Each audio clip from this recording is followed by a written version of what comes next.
Olá a todos, bem-vindos a mais um Fortinet Experts, o programa que conta tudo o que você quer saber sobre a Fortinet e o mundo da segurança cibernética. Eu sou o Rafael Venâncio, diretor de cloud da Fortinet para a América Latina e Canadá, e minha convidada nesse episódio de hoje é a Meriane Moreira, Sales Specialist da Lacework para a América Latina. Bem-vinda, Mary. Obrigada, Rafa, e muito obrigada a todos os participantes que estão aqui com a gente.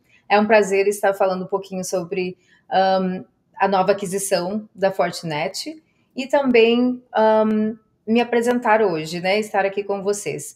Eu sou a Meriane Moreira, como o Rafael comentou, e eu trabalho com a Lacework há alguns meses e já trabalho há 14 anos na área de cybersecurity. Obrigada, Rafa. Legal. Bom, hoje a gente vai trazer uma grande novidade de Cloud Security, que é a aquisição da Lacework, né, como você bem adiantou, que é uma empresa Cloud Native, que é líder em segurança de nuvem, né, com uma proteção de plataforma de nuvem baseada em inteligência artificial. A área de segurança em nuvem é a que mais cresce na Fortinet nos últimos anos. Mas essa integração da Lacework com a família de produtos da Fortinet vai acelerar ainda mais os negócios de cloud e, claro, aumentar a postura de segurança dos nossos clientes, que é sempre o principal objetivo da Fortinet, né? Aumentar a postura de segurança dos nossos clientes independente do ambiente, independente se é nuvem, multi-cloud ou híbrido. E eu quero começar esse bate-papo aproveitando que você já tem experiência com a Lacework, Mary, para apresentar a Lacework, as principais soluções, a empresa para a gente, por favor. Obrigada, Rafa. Bom, na verdade, pessoal, a Lacework é uma empresa ainda bem nova, né? Ela começou em 2015 e foi, na verdade, fundada pelo Sanjay Clara, que é o CPO, que era o CPO da empresa, e o Vikram Kapoor, que foi o CTO da empresa. A matriz da empresa ficava em Mountain View, na Califórnia, o que é pertinho da Fortinet, né, Rafa? Sim, do lado. São os vizinhos. Vizinhos. Eu gosto sempre de dizer, né, que às vezes as coisas são para acontecer. E eles eram vizinhos lá na Califórnia. Mas a ideia, na verdade, foi de abranger a segurança de nuvem, o que eles viram que os clientes estavam solicitando, porque estavam trabalhando mais e mais com plataformas de nuvem. Então, eles começaram com a plataforma de Synapse, Cloud Native Application Protection Platform. E a gente vai falar um pouquinho mais sobre o Synapse mais tarde. Mas, além do Synapse, também existe uma outra, das funcionalidades já existentes, né, dentro da plataforma, também existe uma outra funcionalidade que nós chamamos de Code Security. E o Code Security, então, vai trabalhar com a parte de SCA, né, a parte de Bill of Materials e também o SAST, que é o Static Application Security Testing. Mas, Rafa, eu vou começar realmente, da minha parte, com uma pergunta que eu escuto bastante dos clientes, escutei muito durante os eventos que a gente já fez esse ano. O que levou a Fortinet a comprar a Lacework? Bom, a Fortinet é uma empresa que foi fundada há 24 anos atrás, com foco em segurança, e até hoje continua com esse objetivo claro de proteção do cliente, fim a fim. Por mais que o portfólio tenha crescido, e hoje também já existem produtos de redes, né, de networking, mas mesmo esses produtos têm um foco muito claro de segurança do usuário, desde a conectividade, desde o momento que o usuário se conecta à rede, até o acesso às aplicações, estejam elas em nuvem ou não. Então, como não existia nuvem lá atrás, a área de cloud da empresa é relativamente nova, né? Uma área que tem aproximadamente 6, 7 anos, e tem 5 anos que eu fui convidado para assumir essa área aqui na América Latina.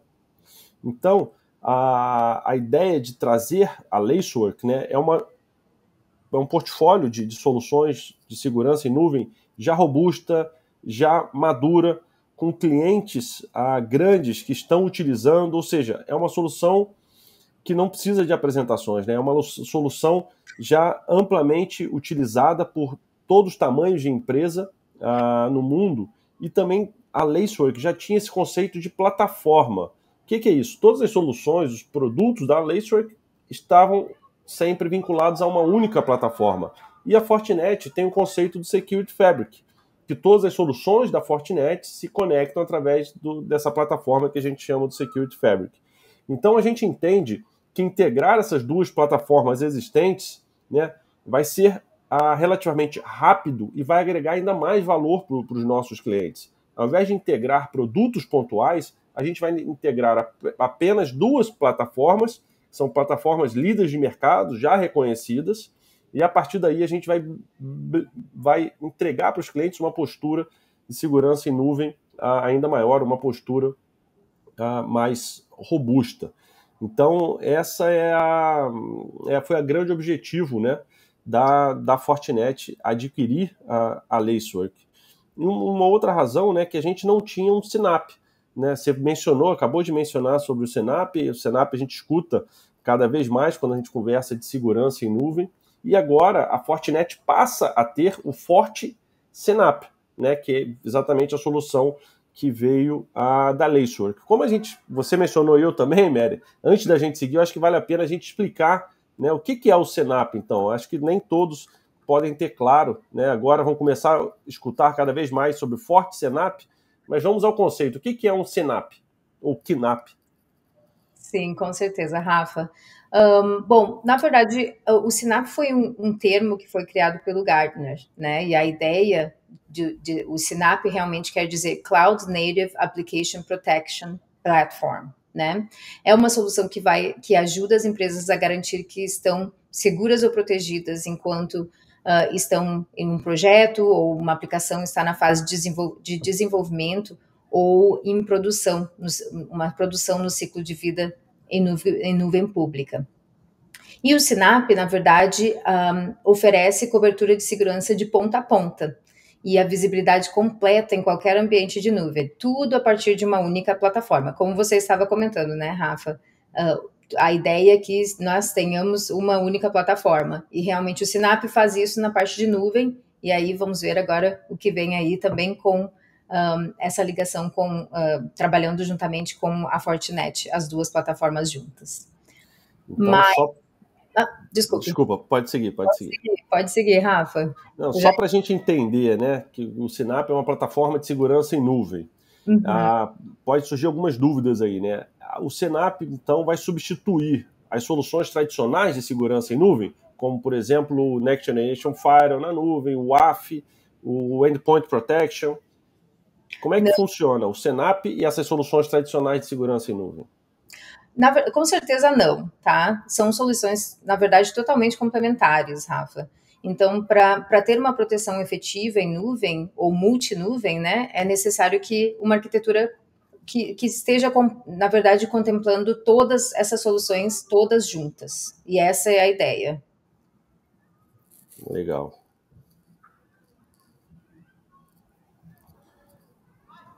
Então, eu entendi, pelo que você falou, que não são soluções complementares.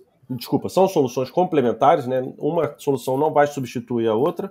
Uhum. Então, o Synapse, né, pelo que eu entendi, é uma plataforma unificada de segurança em nuvem, que ela vai abranger várias funções essenciais da segurança da nuvem, né? Como o CSPM, que é o Cloud Security Posture Management, Cloud Workload Protection Program, o CWPP, Infrastructure Security as a Code, o IAC, gerenciamento de direitos de infraestrutura em nuvem, o CIEM, gerenciamento de vulnerabilidade, detecção de respostas em nuvem e muitas outras funcionalidades, né? Mas todas essas funcionalidades do Synapse, que a plataforma do Synapse engloba, vão ser complementares às soluções e ofertas de segurança tradicionais que a Fortinet já possuía. Um outro ponto que eu acho importante mencionar é que o Synapse da Lacework era muito baseado em IA, né, inteligência artificial. Então a gente também escuta muito, está muito em moda o pessoal falar de IA, como é que a gente utiliza o IA para se proteger também. Esse é um belo exemplo, né, de uma solução, uma plataforma que já surgiu com inteligência artificial embarcada na plataforma. Exatamente, Rafa. E se você me permite, eu vou comentar um pouquinho sobre um exemplo até que a gente gosta de usar e eu comento às vezes com os clientes, que é um exemplo de antigamente, né?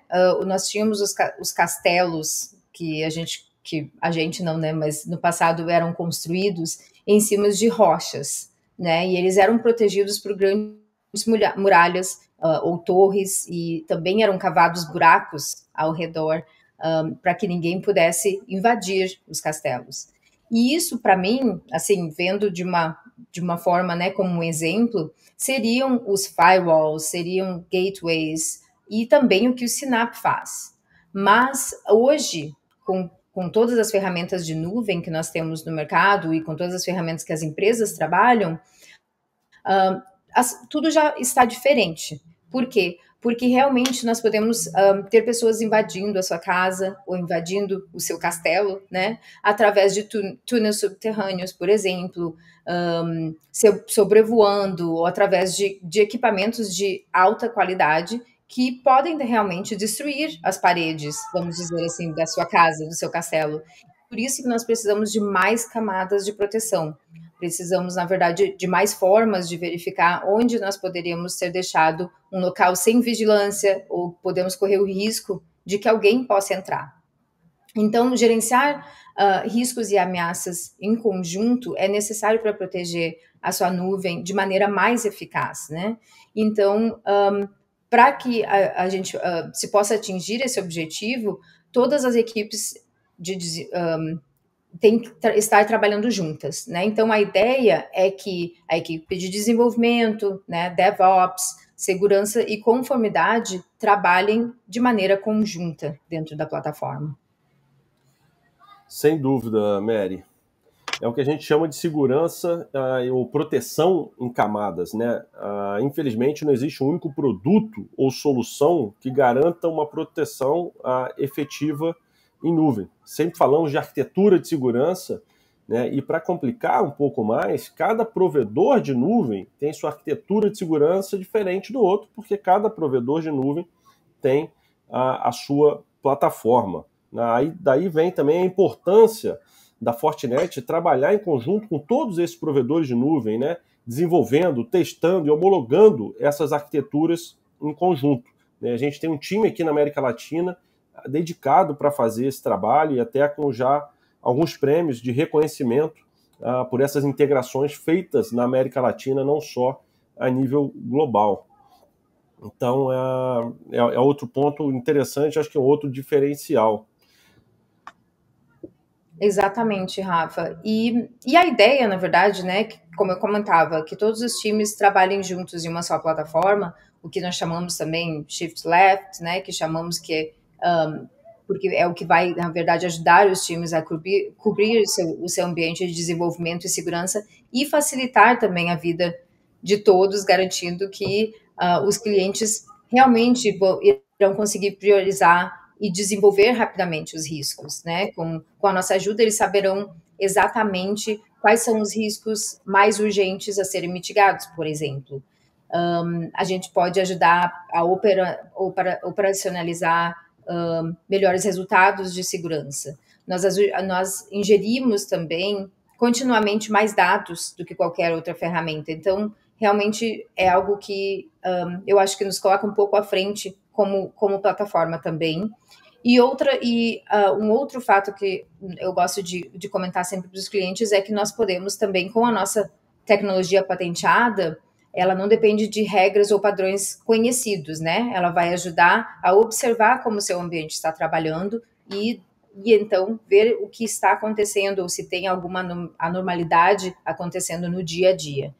E nós podemos também ajudar a detectar as ameaças antes que elas sejam divulgadas ou também disponibilizadas ao público, o que é uma grande vantagem também com a plataforma. Legal. E aí, fazendo um pouco de um resumo do que a gente falou até aqui agora, né? Proteção em nuvem, pensar sempre em proteção em camadas. Você fez analogia muito boa com o castelo lá atrás, que tinha, né, tinha os muros, tinha a vala com água, depois tinha os portões, as grades, enfim. E na nuvem, a gente pensa em pelo menos, basicamente, 3 pilares de proteção, né? Pilar de proteção de rede, aí a inspeção de todo o tráfego que está chegando e saindo da nuvem, a inspeção desse tráfego já com a conectividade, a inspeção lateral dentro da nuvem, o leste-oeste, proteção das aplicações e APIs que estão na nuvem, cada vez mais importante. E, claro, o terceiro pilar básico de proteção é a plataforma de nuvem, que a gente precisa proteger essa plataforma, entender o que está acontecendo ali, quais são os riscos, as ameaças, e é justamente o que o Synapse faz. Né? Por isso que são soluções complementares. E por isso, né, a importância dessa aquisição da Fortinet, da Lacework pela Fortinet, para poder compor esse portfólio e montar essa proteção em camadas com essas arquiteturas. Mas a gente já está recebendo algumas perguntas aqui, Mary, e eu queria já ler a primeira para você. Eu acho que vai aparecer na tela também. Uma pergunta do Paulo. Com quais nuvens públicas trabalhamos? Aí eu entendo que é com quais nuvens públicas, né, o FortiSynapse ou o Lacework trabalha. Sim. Muito importante saber. Bom, nós trabalhamos com basicamente todas as nuvens que hoje, né, a gente tem bastante, que os clientes estão utilizando na grande maioria, que seria AWS, GCP e Azure. Legal. AWS, GCP e Azure, né, são as três principais plataformas. E Exato. qualquer cliente pode adquirir essa plataforma? Qualquer tamanho de cliente, eu diria, né, Rafa? Na verdade, a plataforma, ela como é que o cliente vai comprar, né? Ela é baseada por vCPUs, né? Nós temos na verdade, o cliente vai rodar um script para ver realmente quantas CPUs são necessárias, e nós temos um pacote mínimo, né? Como toda plataforma, todo produto, nós temos um pacote mínimo de 250 vCPUs hoje.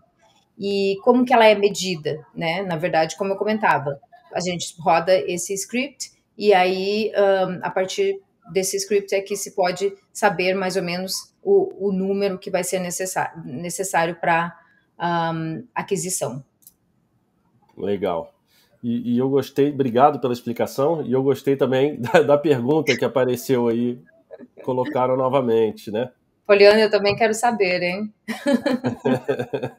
Eu acho que o pessoal está brincando aqui, né, com o meu copo. A gente tem esses copos, né, então a gente distribui em alguns eventos de brinde, em algumas ações. Então, Poliana, eu acho que foi a pessoa que fez a pergunta, fica convidada aí a participar do próximo evento da Fortinet, em conjunto com a Lacework, né, que agora é FortiSynapse, que a gente vai distribuir esse copo. Mary, a próxima pergunta que chegou aqui também, essa é do Frederico. Podemos comprar as soluções da Lacework através do Marketplace? Com certeza, podemos sim. Está disponível no Marketplace, tá, de todos os provedores. E também, claro, através dos nossos parceiros certificados da Fortinet. Legal.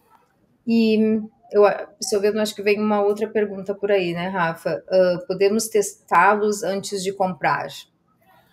Podemos testar, claro. Com certeza a gente pode testar as soluções, né? Deve testar as soluções. Mas antes de fazer uma demonstração, a gente precisa ter certeza que a gente consegue mostrar todos os benefícios da plataforma para o cliente, né? Então, primeiro é importante entender os objetivos, as necessidades dos clientes, responder a todas as dúvidas, entender qual vai ser o critério de sucesso, para depois a gente ver efetivamente como vai funcionar a plataforma no ambiente de produção, no ambiente do cliente, né? E aí a gente tem uma lista de requisitos antes de fazer uma prova de valor ou prova de conceito. Então é preciso, é importante demonstrar, mas tem um passo anterior que é super importante, que é esclarecer essas dúvidas, né, e validar os critérios de sucesso por parte do cliente, e aí a gente define junto esse caderno de teste da prova de valor ou prova de conceito, cada um chama por um nome diferente.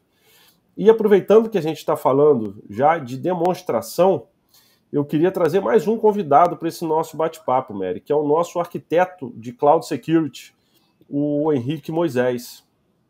Henrique, obrigado pela sua participação. E antes de começar a demonstração propriamente, eu queria que você nos ajudasse esclarecendo um pouco, né? Explicando um pouco a importância da solução da plataforma de KNAPP para os times de DevSecOps e gestão de riscos, né? Como é que a gente pode agregar valor para essas equipes?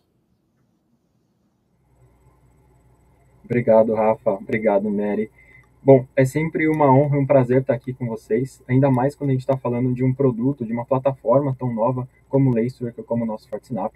Então, bom, mas para responder suas perguntas, Rafa, acho que nada melhor do que a gente ir direto para a demo. Então, vamos dar uma olhada lá na console, que eu consigo responder de uma maneira mais clara.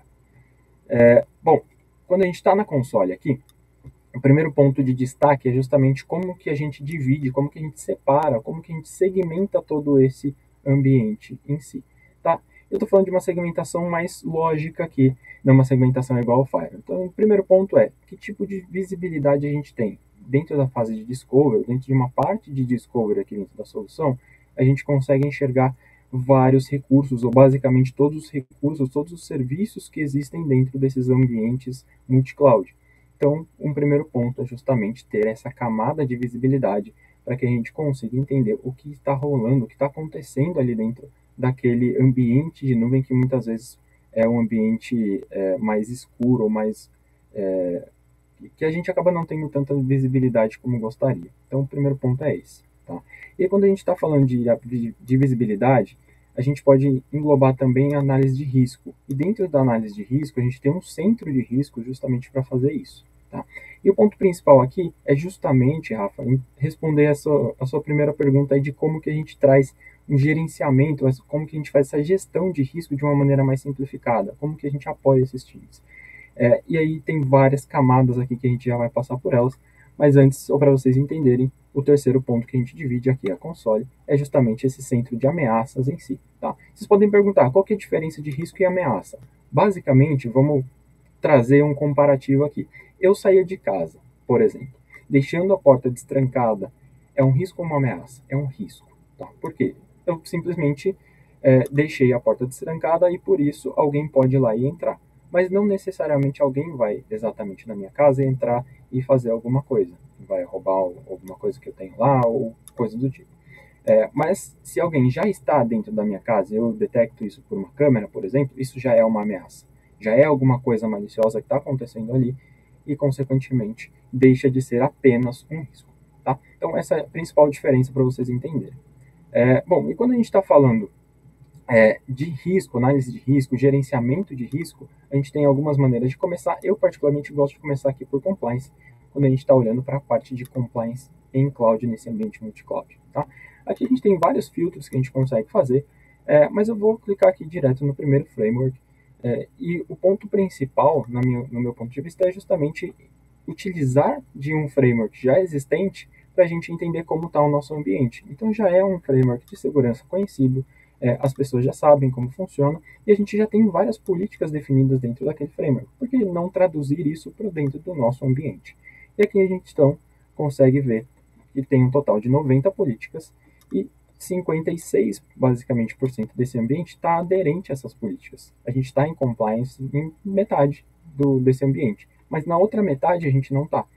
E nessa metade que não está, a gente tem ainda 3,3% de violações severas dessas regras de compliance. Então, são fatores extremamente importantes para a gente entender aqui quando a gente está falando de compliance em cima desses ambientes de cloud. E um ponto legal dos frameworks é que, se vocês repararem aqui, a gente pode separar, pode segregar isso por seção. Tá? Então, eu tenho uma seção de identidade e acesso, eu tenho uma outra seção de log e monitoramento, tenho uma outra seção de network.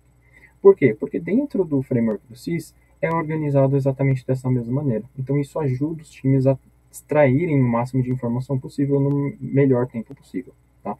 E quando a gente olha para os findings em si, a gente consegue ver justamente o que está em compliance e o que não está em compliance. Então, se a gente pegar uma regra, por exemplo, de restrição de acesso SSH vindo da internet, ou seja, tem ali um security group, por exemplo, que está com portas liberadas que não deveria, a gente consegue ver que eu tenho dois recursos em si em que não estão compliance. Então, eu tenho aqui o primeiro e eu consigo ter mais visibilidade dele conforme eu vou clicando aqui em ver mais detalhes sobre esse recurso e já aparece para a gente de uma maneira bastante simplificada dentro da mesma tela. Então, isso significa que a gente consegue extrair mais informação com menos cliques, ou seja, ajudando muito mais nessa camada de entendimento do que está acontecendo. Então, esse é o primeiro ponto para a gente entender em relação à compliance, com políticas que já estão criadas, já foram customizadas e já endereçam grande parte desses ambientes. Tá? Mas aí vocês podem perguntar, tá, mas e para o meu ambiente, que ele é muito específico, eu não quero utilizar essa quantidade total de políticas, como que eu faço? E é justamente quando a gente entra aqui em policies, então a gente consegue criar e customizar várias políticas diferentes com base no que realmente fizer sentido para esses vários ambientes multi-cloud quando a gente está falando. Tá? Então eu consigo criar basicamente qualquer política e eu posso simplesmente definir se ela vai estar habilitada ou se ela vai estar desabilitada, igual vocês podem ver aqui na console. Então isso me permite gerenciar isso de uma maneira muito mais simples. E um outro ponto é justamente condensar tudo isso dentro de um mesmo relatório. Então a gente consegue puxar aqui um relatório, por exemplo, e trazer as informações que realmente fazem sentido. E trazendo as informações aqui, a gente tem tanto um relatório mais a nível executivo, mais a nível gerencial, quanto um relatório mais detalhado para a gente entender exatamente o que precisaria ser feito. Então eu vou descer aqui na parte de baixo só para vocês entenderem quais são as diferentes regulamentações que a gente está olhando e o que deveria estar ou não habilitado e como está em cada um desses buckets nesse caso. Tá? Então, bastante informação e muita informação importante, muita informação valiosa para a gente ter visibilidade e conseguir gerenciar esses riscos. Tá? Uma outra abordagem que a gente pode utilizar também para a gestão desses riscos é justamente olhar vulnerabilidades.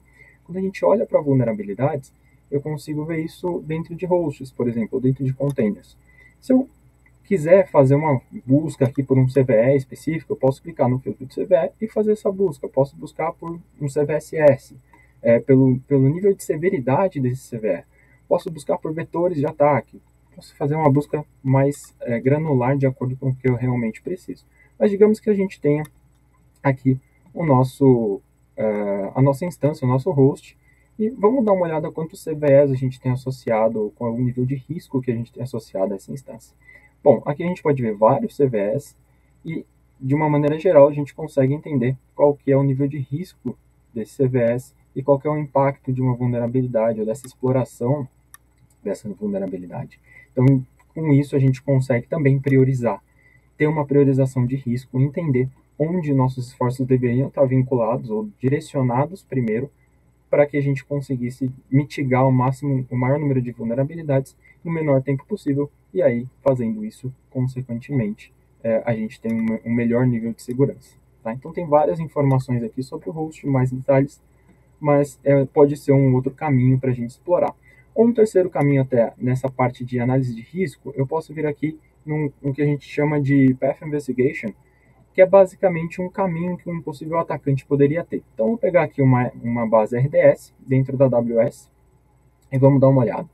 Se a gente der um zoom aqui, eu consigo entender que se um possível atacante tivesse aqui nesse cenário externo, o cenário de visibilidade dele seria justamente nessa direção dessa seta. Então, ele está ali no meu mundo externo, tentando chegar aqui na nossa base de dados, no nosso RDS. Quais são os caminhos que ele faria? Ele chegaria aqui primeiro no Internet Gateway, depois chegaria no Elastic Load Balancer, e aí sim ele passaria por um Security Group, acessaria as imagens do container e passaria de novo por um outro Security Group. Vamos entender aqui, dentro desse ambiente, quais são os pontos de atenção.